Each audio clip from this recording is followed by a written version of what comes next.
সরকার ন্যায্য মূল্যে সার দিলেও কৃষক ন্যায্য মূল্যে পাচ্ছে না। সেই বিষয় নিয়ে আমরা কথা বলবো একটি কৃষকের সাথে। কৃষকের দুর্দশার কথা জানাচ্ছেন কৃষকের ছেলে, আমাদের এক ছোট ভাই।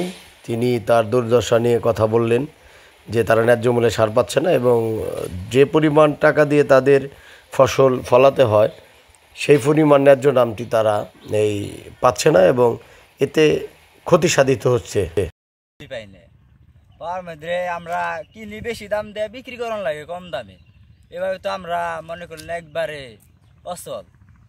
মনে করলেন আনছিলাম 20,000 মন, বিক্রি করার লাগে 500-600 এই। তাহলে আপনারা এখন শুনতে পারলাম একটা কৃষকের একটা বুকের হাতছানির খুব দুঃখজনক কথা।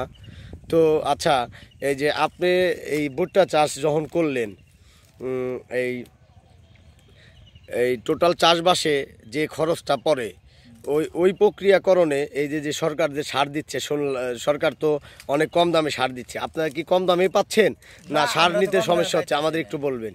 আমরা তো কম দামে পাইতেছি না, আমরা আমাকে আগে যা দিয়ে আনন্দ লাগছে এখন তাই। তো একটা সারের মূল্যটা আমাকে বলেন যে কত করে আনতে হয়? আমরা ডিআইবি সার আনি হলাম 1250, আর টিএসপি তারপরে এইটা মানে একটু হালকা একটু কম দেয়, 100 টাকা আর কম দেয়। আর সাদা ইউরিয়া সার মনে করলেন 800 টাকা বস্তা আনি। ওই টিএসপির ওই আগের দামই রয়েছে।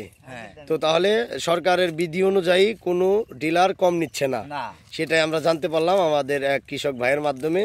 তো আমরাই শুনতে পারলাম একটা কৃষকের জীবনের হাতছানির কথা।